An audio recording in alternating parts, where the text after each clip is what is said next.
Mwesonyiwe mukazi wange. Professor Sekajja wuno avuddeyo n'abeera ng'ate atabuka okusinziira munange ku caption gy'atadde ku TikTok nga wooli mu kulaba awo oyinza okugamba nti aba Newspark channel bali mu kuba nti nate abateba mugambo. Professor Sekajja avuddeyo n'abeera ng'abalabula n'abeera ng'abagamba nti mwesonyiwe mukazi we. Mukazi ki gw'ayogerako? Ayogera ku Chosen Becky. Avuddeyo n'alyoka agamba nti no mwagala nnyo bw'atyo bw'agambye n'alyoka ajjukiza Chosen Becky n'amugamba nti amma mukwano essaawa yonna w'oyagalira okuba nti no nnyambala ekitengi tujja kubeera nga twambala okitegeera. Bw'atyo bw'avuddeyo n'abeera ng'ate akakasa abantu kati byonna bye mwogera simanya ekitengi tekyanyumye simanya Sekajja simanya bamufugga y'ensonga lwaki eyambadde ekitengi. Mwami Sekajja Professor Sekajja agambye nti ali okay n'okwambala ebitengi okitegeera nno mukwano. Kale n'ensonga bwe zityo ate bwe ziri bwe tweyongerayo mu mawulire amalala. Frank Gashumba avuddeyo n'abeera ng'alabula Chicken okweyingiza mu nsonga z'omugagga. Katubeere nga tukuwa akatambi kano. So muganda wange Chicken nkwegayiridde, never allow sente okudrivinga your mind. Nkwegayiridde bino ebigambo byoyogera today internet tiyebaka bajja bikuulayo wande babizanye. But waliwo ekigambo kyojjo gamba omuntu n'atakukuba luyi n'atakuvuma n'afukamira ku mavivi neyeegayirira Katonda nti omuntu ono anjogeddeko ekigambo kino Allah muwe ekibonerezo. Ate dadi waffe yatugamba nti amalusu galoga. Omuntu ayinza okugamba nti kale oliba olaba ki n'obonaabona ku nsi paka lwova ku nsi kuno. Obujulizi obulala bwongedde okuvaayo munange ku mugagga ono gwe baavuddeyo ne balumiriza nti munange akozesa abaana ab'obuwala okitegeera nno mukwano. Kati ono maneja we yayina obujulizi bw'aleese oba yayina byali mu kuba nti nate atugamba. Agambye nti abaana bye baavaayo okwogera bituufu. Kati oba kino kirekawo abawolereza oba abali ku saidi oba ttiimu y'omugagga nga Chicken. Kale katubeere nga tukuwa ate manager. Karim Hirigi is a mafia. I don't fear kwogera kuba mmanyi. I've been his manager in all his hotels. Amanyi bulungi. We've had a one-on-one. Era mwabalulunkanira enamba yenze njirina. I can give it to you, but I think that's also a little bit of privacy. Karim Hirigi akwata abaana bato naddala abo abakyotala abali vulnerable, those vulnerable families. Ajjanga yagala okubayamba ate abasoosinga eyo Bugiri, Budaka, Namitumba abakyotala begundi b'Ekiyindi n'Ekisoga n'Abagwere. Karim Hirigi akwatira ddala abaana. Karim Hirigi obeera mukyala we mwabagamba nti yadduka nalabye ono omukombi w'eminyombo yadduka n'alekawo ennyumba. Karim Hirigi bw'awasa omuntu agula bikanyama ne bikulya ng'ali awala bali ku whisky ne sigala. Live porn n'abasasula. So before you judge these people, Ramesh family, get facts. Some of us have been inside Karim Hirigi's circles. We know him. We know Karim Hirigi. I'm speaking gundi publicly. I see nachi nti akuba manyi mu manyi. Karim Hirigi nange kenyini. When we yali ampa omulimu, he tried the same shit with me. Nene mubuzabuza, I will come. Ataina ka driver kako kamedi. Katuma mu bakazi. Aine nyumba ye kololo gyakwatira abantu. Jangondabe akosanye ekigambo massage. You come and massage me, come and do this, I will do this. Actually, nze yangulirako ne S10. The latest S10 by then, zena soko jikwata mu Kampala. I took oyo medi yandetere yesimu nangamba sawa West boss agenda akuyita sawa munana because me I drive I'll come there. You don't need to call me.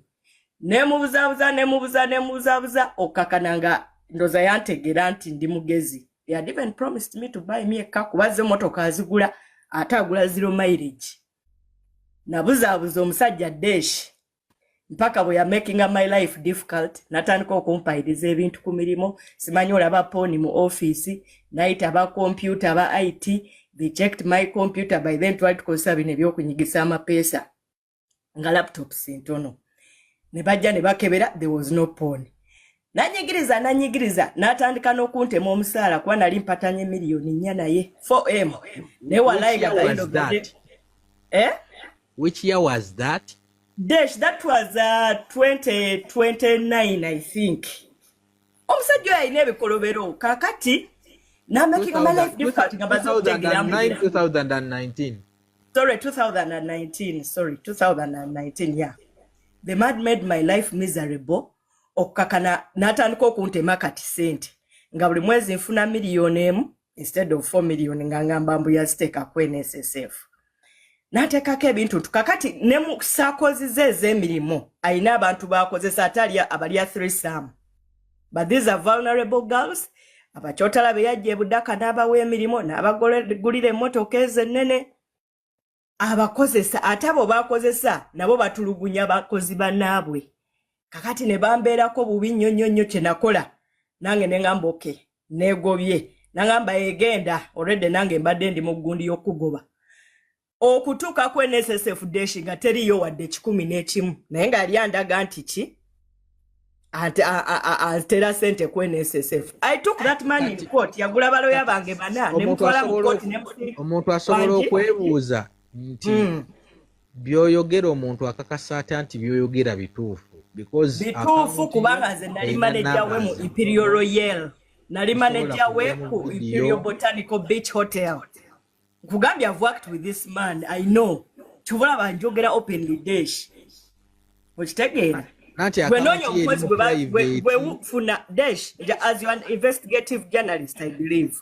No your mkozi gwe bayita Rashida Matovu, ononyene Nura, obulirize mpola abakozi ba Imperial Royal nja kuwe namba mu inbox enamba z'abakozi abo.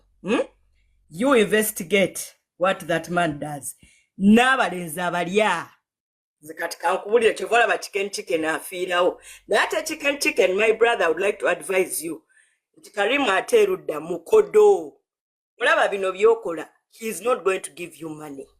He will not give you menyekera bwerere. Ate Karimu bw'aba akoze ekintu. He will remain silent. Tolimulira nga avaayo kwogera. Nze yampa buwi message nangamba Shila bino byokola togenda kumalako. Atayogera bulungi Oluganda musajja muganda azaliddwa muno. Ne mugamba boss bwembanga nakukolera mazima nga saakubba saakola ki nja kumalako. I took him to 4 courts. I appealed. Nagula baloya bonna be yali benali nfuna nengenda ku pro bono bana bagaba baloya abobwerere abali aided by the European Union. Bampa loya atali yanguzi. Netumusinga oyo musajja omusango n'asasula sente zange zonna ze yali animba mbu yateeka ku NSSF. So bananga bajja okwolereza omusajja ono. Ram has created awareness. Tomorrow it could be you, your sister, your friend, your colleague. Karim, your time is up. Okoze ebintu bingi nyina ne mukwano gwange mugende ku TikTok ya Swabri. Oyo mvubuka ya posting naye ng'agamba nti Karimu amumanya atamanyi bye bakola. Karimu akuteekako embeera n'akuyita n'ozina omukozi we oba omwana we oba mukyala we n'abanga ali ku live porn wali. Kati mwabasama mbo mwala ndaba kana akakamala yake China kano kasenga acid. Nagala miliyoni 6 bamu ennyumba n'adduka. Do you know why she ran out of that house asule awabi wasula? Karimu aleta bakanyama bana ne bakuzinaawo live porn ng'anyumirwa n'asasula bakanyama ate gwe n'atakuwa gwe bazinye. That's what he used to do to Cham yafa mukyala we. Kati olonga babazina nga yanyumirwa ngali wali ku diro ataddeko live music is tanywa sigala yali amunywa naye engeri gye yalwala nga akolola nnyo namuvaako naye ka whisky ka juice or something abaku live porn Dash nga mwe muli wali n'agamba mukuba amazzi banange ate nze nkulidde ne mu famire z'abakyotala n'abalamu bantu abakozesezza abamu bemmanyi bw'aba talina mazzi ng'amukuba ki nga gamba teekayo amalusu mukuba amazzi ngakeeka kyabali gikube bukyuse kati kola kabuzi kola mukombe kolabo live porn bwamala ng'abasasula atoloza abawammeka miliyoni 1 miliyoni 2 kati ndaba eno embwa ya chicken efiirawo trying to show nti yakola nnyo chicken. We've worked with Karim, we've been in his circles tagenda kuwa 10 goloza waki asirise.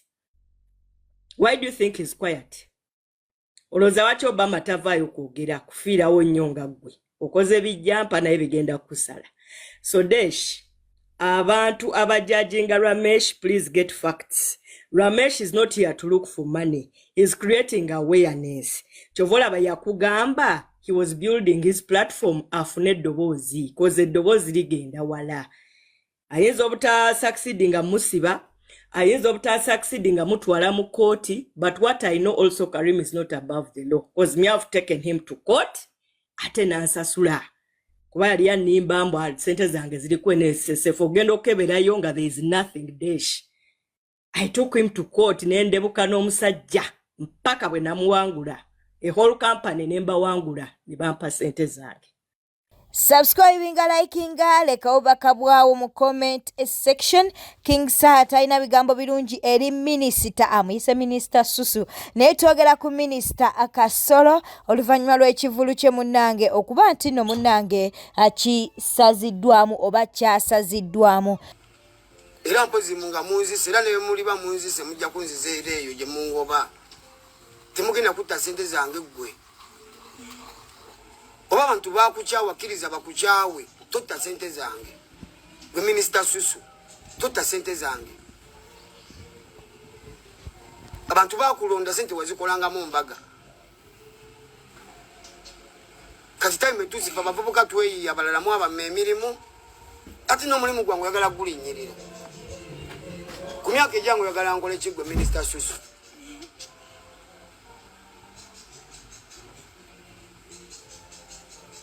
wekubanye nala disi mukukuta mudumira DPC gisazeemu mukubya amasimu oyo yonna waggulu mumuloza mugenda kutta sente z'abantu wemutu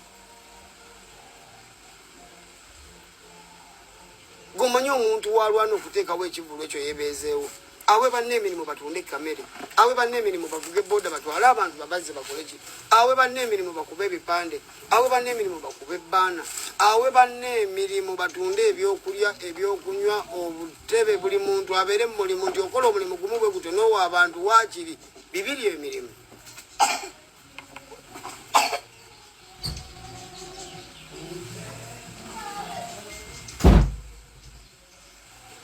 emukono nga twayimbye lwaki oyagala kungoba ku kyalo okwaffe lwaki oyagala kungoba ku kyalo okwaffe omulowooza mwe bamaanyi abasembayo golowooza gwe wamaanyi asembayo oba gwe wamaanyi lwaki bakkuba akalu olowooza gwe wamaanyi asembayo ffe temugenda tukangakanga tumanyira gwe minisita Susu mwana nzuno nina obulago obutono jangu onkwata ontuge oba ofiiringa nti nze nkukaluubiridde nnyo tugenda okungoba ewaffe okukolerayo nkwata ontuge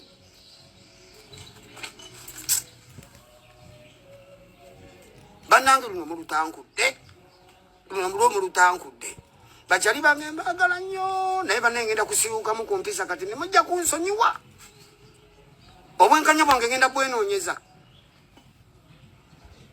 ngenda kulwana nnyo okulaba nga nfuna obwenkanya wange obwantya ku kyalo nze kwe nazaalibwa kyokamu omuyimbi omulala taliyimba kyotera mulundi guno paka ng'okulonda kuwedde kyogamba teri bakivulu kyotera paka ng'okulonda kuwedde kyemugezaako tegeeza RDC DPC ne minisita Susu abantu baffe batwagala mu buli mbeera beekakaba waakiri n'asonda mu kabokisi akulaba ekaddemu amaanyi lwaki mwagala otwogeza ebingi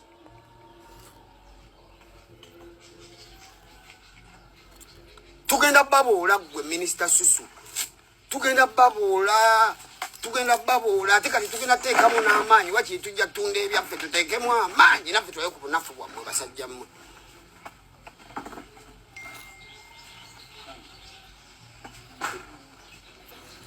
ku balakisi zonna ze muyineeyo ku booda ogamba ota nti mulina security ekuuma show yange olunaku lwaleero bwete etambudde obadde mulabi mulungi wale kwekumira ku Newspark channel kankusobere ng'osubscribinga olikinga n'okuleka obubaka bwawo mu comment section beera bulungi weeraba